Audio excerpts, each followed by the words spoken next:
どうも、ベトナム在住のうちです。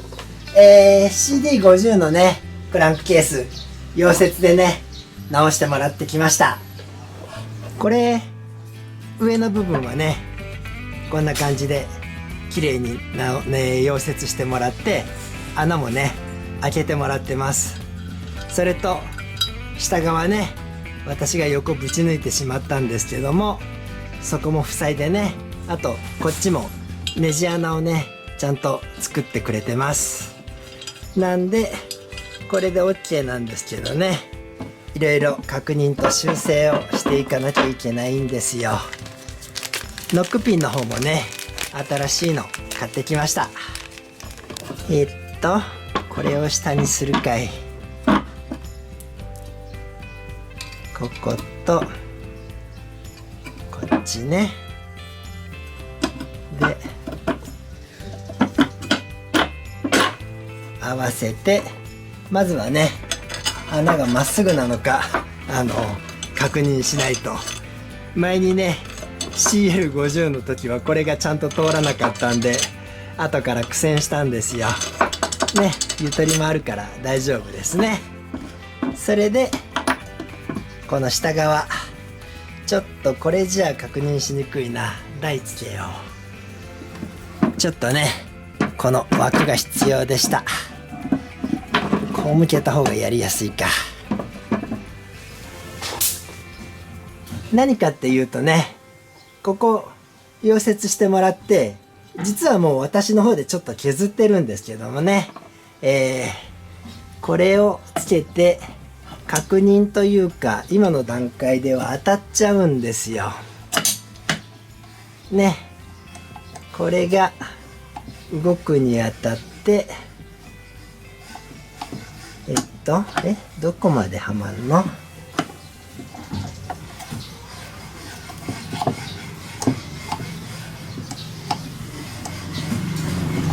こんなに当たるのか。要はね、こことこっち側がね、同じタイミングで当たるはずなんですよ。だからね、それをちょっとこっち側削っていかなきゃいけないんですが、当たるとこマーキングしよう。がっつり当たるのね。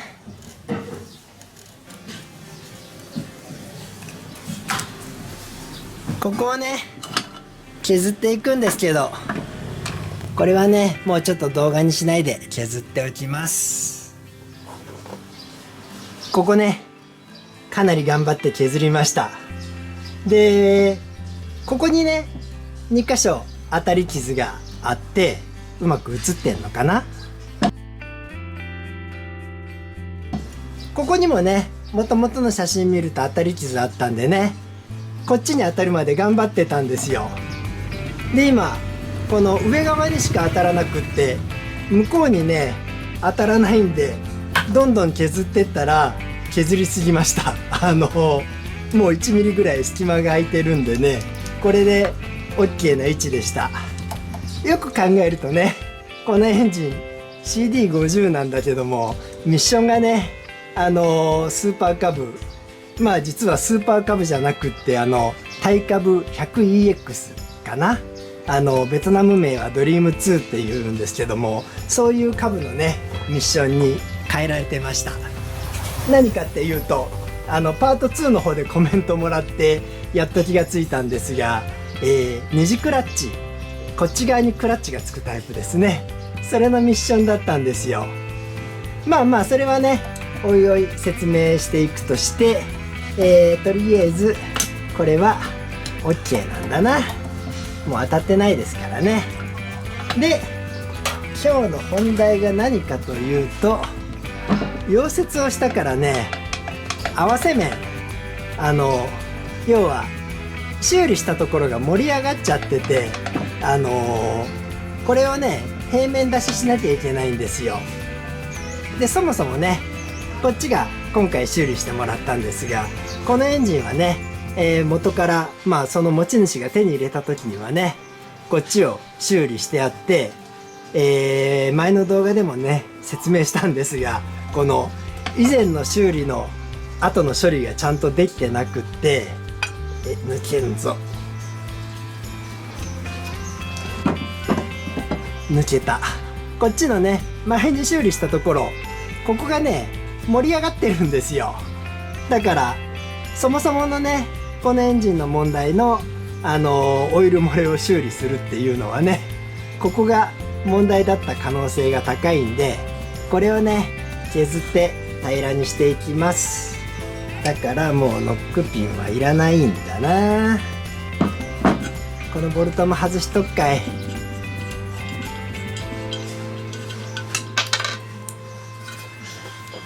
かなりね削ったんだけども、元の形に近いというか元より削りすぎてるけど、まだまだなんていうの、厚みはあるだろうから、まあまあこっからねまたオイル漏れすることはないと思います。あ、これは外すんだった。さあじゃあ削る準備をしよう。さあそれで削っていくんですけどね、もうガラス準備してます。うまく映んないかな、下が赤いんでね、ガラスの上にサンドペーパーを置いて、その上でね削っていくんですが、まずインクというかこのペンでね色を塗って当たる場所を探していきます。ちょっとねカメラにはうまく映ってないかもしれないけど、全面にね、ペンで色をつけました。それでこっちはもう見るまでもないんだよね。ここが出っ張ってるけど、紙やすりの上でこするんだもう部分的に当たってるだけだよね。それ以外はどうなんだろうな。案がいい感じ。ちょっとここはヤスリかなんかで削っちゃおう。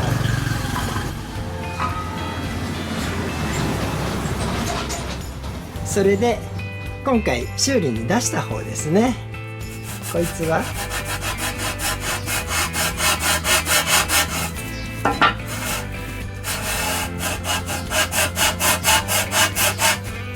こっちは案外いい感じじゃないのかな。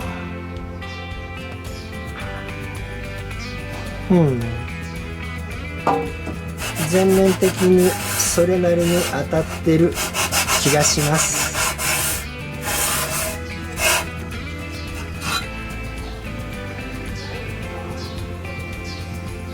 だいたいいけてんじゃないのかな。完全密着じゃないけどね。まあまあそれでとりあえず今回はこいつがねオイル漏れの原因だと思うんで、ここはな砥石かなんかで一旦最初に削ってもいいんだろうな。ちょっと砥石取ってきます。さてじゃあ砥石で削っちゃおう。私今までね砥石使う時もサンドペーパーの時もねオイル使ってたんだけど、オイルはやっぱりね使いにくいんでね、もう今回から水でやります。部品外してあるからね大丈夫でしょう。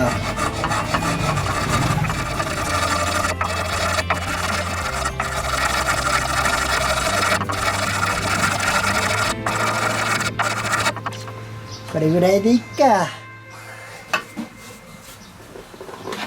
さっきこれね確認用のサンドペーパー240番だったんですけどね、今回はちょっとかなり粗くねもう120番でこすってみようと思うんですよ。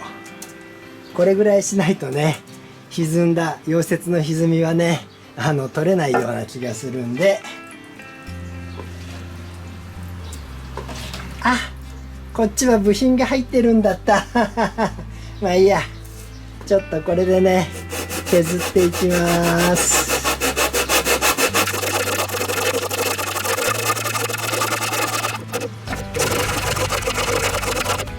さあこれでどうだい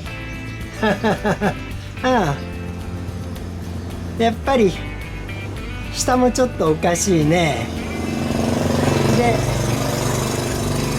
ここをもうちょっと削んなきゃダメな感じ。ここを重点的にいこう。まず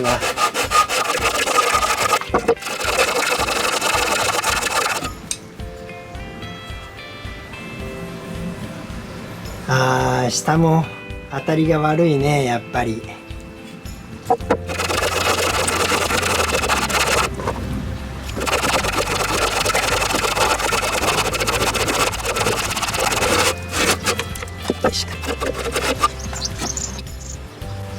下はそれなりに来たけど、やっぱり上だな。ここもうちょい砥石で削っちゃおう。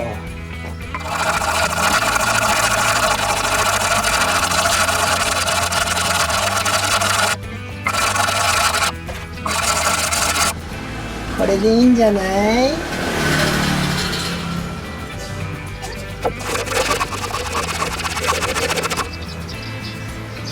とりあえず120番はこれで終わりにしちゃおう。で、この反対側もね、やっていきます。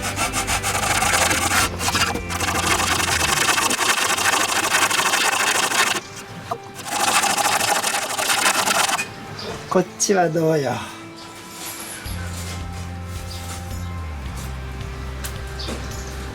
これもちょっと歪みはあるんだな。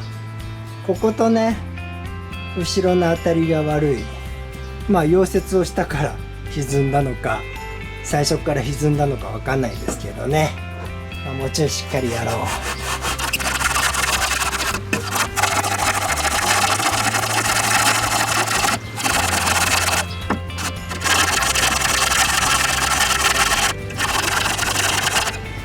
どんな感じ？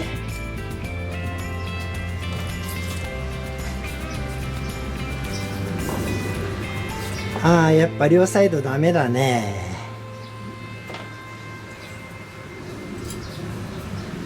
あんまり部分的にやるとそれも歪みの原因になりそうだけど、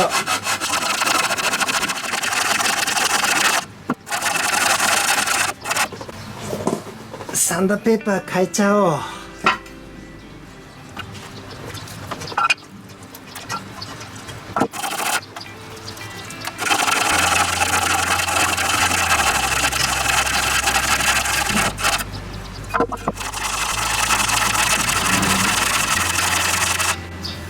こんなぐらいじゃダメ？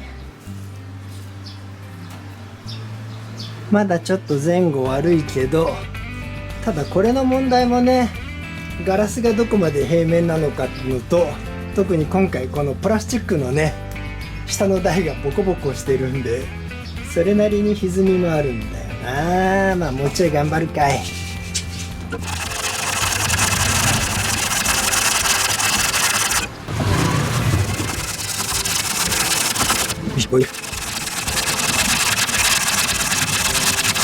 これでどうよ。ダメかい。さあ、サンドペーパーね、新しいのにします。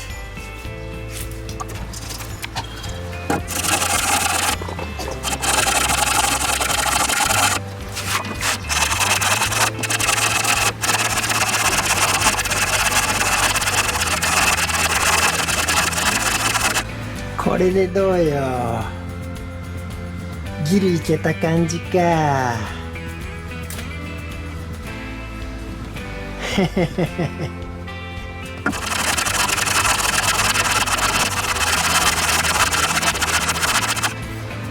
こんなもんでいいんじゃない？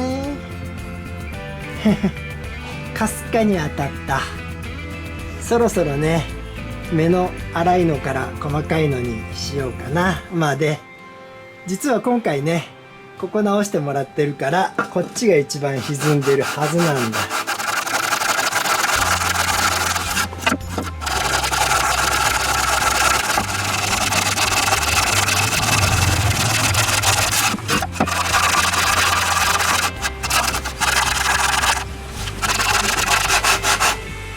さあ、こっち側はどうよ。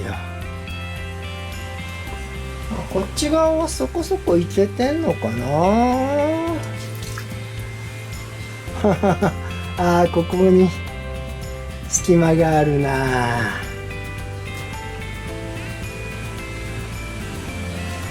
いやいやいや、なかなか大変なエンジンだ。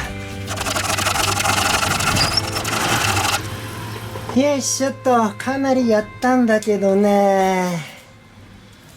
やっともうちょいってとこまで来たのかな。もう一回これ変えちゃお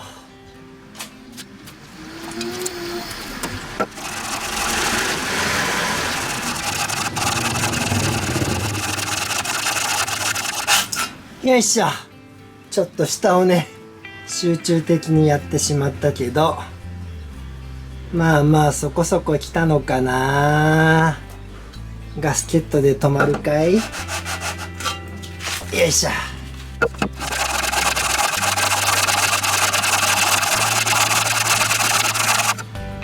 こんなぐらいじゃない？かすかに当たってる感じだけど、そもそもがね、これの平面度がわからないんで、もうちょいだけするか。こんなとこでやめとこう。あとはガスケットさんで止まってもらえるんじゃない？ねえ、そこそこいい感じな気はするんだ。ただこれを見るとこっち側ダメだよね。ここはもうちょい頑張るか。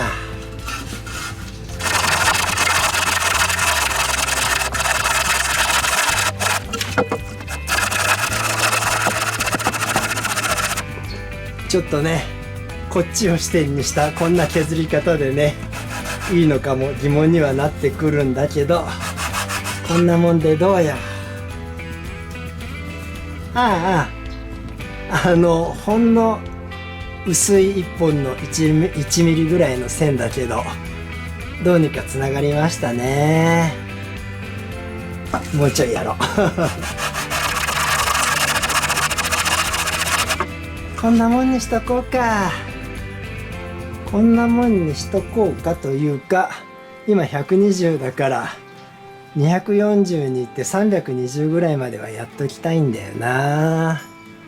320ですら荒すぎる気はするけど、こっちはこれでいいでしょう。で、一番最初にやったのもう一回見よう。こっちはまあそこそこいけてるんだな。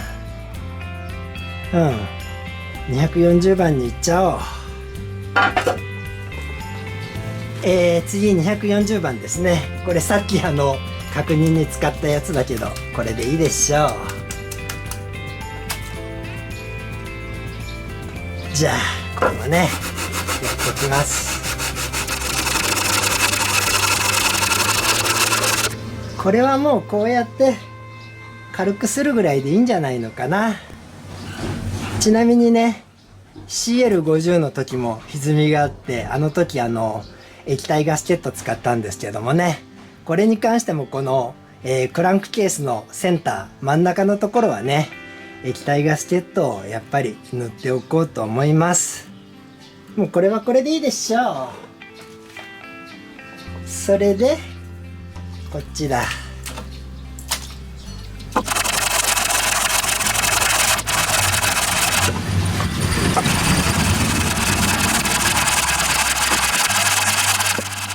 こっちは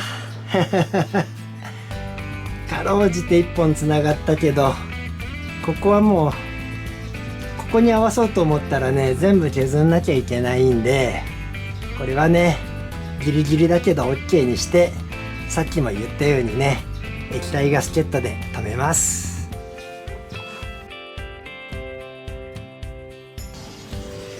さあ、それでクラッチ側はね、液体ガスケット使いたくないんで、かなり頑張ってこすりたいんだな。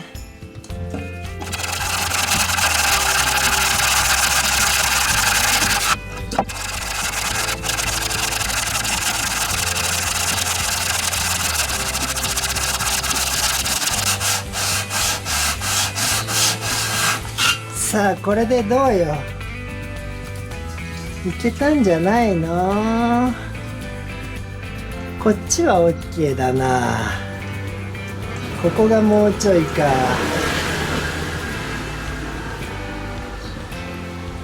だいたい OK だけどね。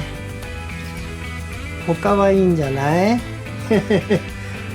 結局私がねここを割ってしまわなければもう OK だったってやつですよ。もう反対向けよう。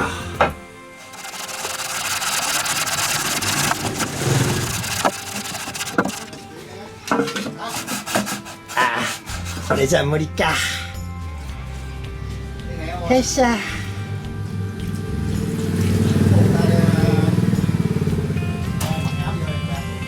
もうちょいだな。ちょっと砥石使っちゃうか。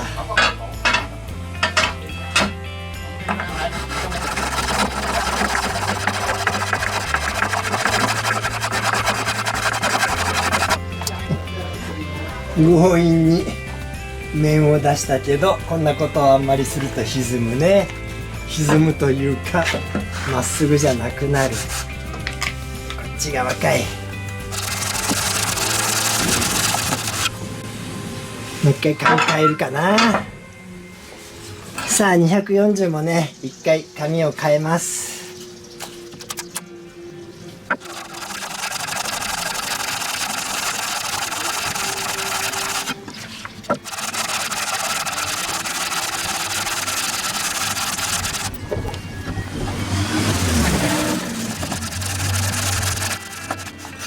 よっしゃー。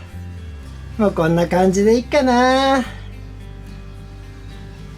クラッチ側もね、まあ最初は液体ガスケットなしで組んでみて、漏れるようならねちょっとこっちも液体ガスケットで対処しよう。そこそこいいところまで来たんだけどね。